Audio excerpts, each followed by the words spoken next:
Mesdames, Messieurs les conseillers fédéraux, je suis l'un des millions de citoyens suisses que vous prétendez servir et qui n'a pas d'autre légitimité que celle d'être un contribuable subissant vos décisions, à longueur de discours et d'années.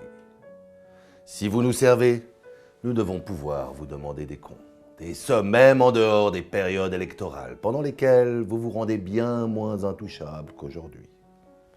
Aujourd'hui, nous traversons la plus grave crise que notre pays ait connue depuis la dernière guerre mondiale. De tout en bas de l'échelle, je me permets de vous interpeller publiquement pour vous poser une liste de questions, des questions que tout le monde se pose. Pour commencer, pourriez-vous nous dire, mais quand donc la vie normale va-t-elle recommencer ? Jusqu'à quand devrons-nous porter ces masques qui étaient d'abord indisponibles, puis obligatoires partout, dans les magasins, au travail, dans la rue, jusque dans les écoles, et qui finissent dans nos poches, dans la nature, dans nos lacs, dans les océans. Notre Constitution nous garantit des libertés, notamment la liberté personnelle, la liberté de conscience, la liberté de réunion, la liberté économique. Qu'en faites-vous ? Comment se fait-il que, s'agissant de vos propres commerces, les trains, les bus, Swisscom, les services fiscaux, aucune restriction particulière n'a été édictée, si bien que vous-même, vous n'avez subi aucune perte substantielle. La loi sur les épidémies prévoit des situations extraordinaires et des situations particulières. Pourtant, au vu des chiffres des victimes du Covid et du pourcentage de décès, spécialement dans la population active, sommes-nous toujours, après plus d'une année, dans une situation extraordinaire, voire simplement particulière ? Je vous rappelle que l'abus manifeste d'un droit n'est pas protégé par la loi et que rien que sur cette base, chaque citoyen est légitime pour déposer contre vous une plainte pénale. Pourriez-vous nous donner, pour comparaison, 2 chiffres, et juste 2 chiffres que je vous demande de faire certifier par le contrôle des finances. D'une part, sur le montant que notre Banque nationale a investi à ce jour pour soutenir l'euro, et d'autre part, sur le montant total de toutes les aides fédérales et cantonales effectivement versées à ce jour aux entreprises, aux employés, aux indépendants.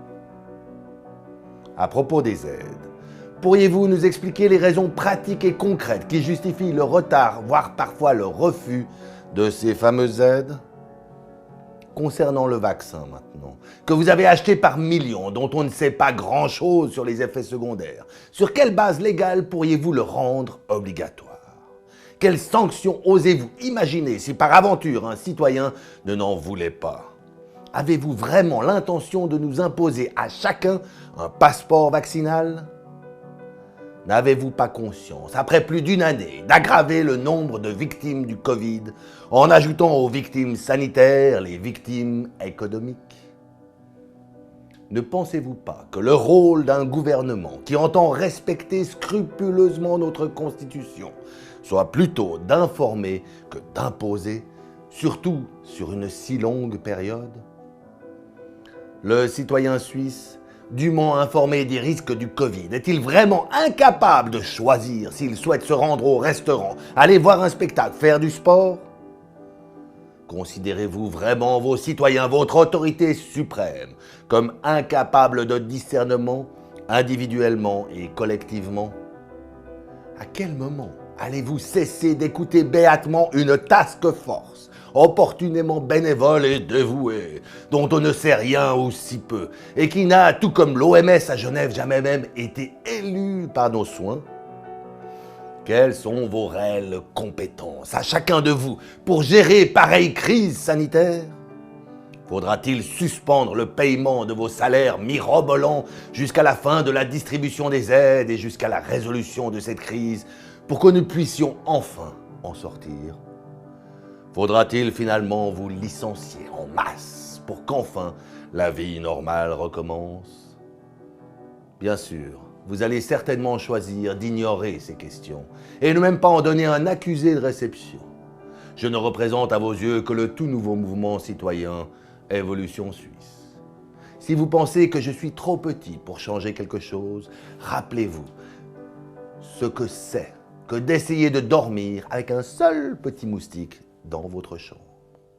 Je suis et je resterai pourtant, et aussi longtemps que nécessaire, ce petit moustique qui inlassablement sifflera à vos oreilles. Mesdames, messieurs les conseillers fédéraux, je vous remercie de votre attention et j'attends, comme nous tous, avec impatience, vos réponses à ces questions.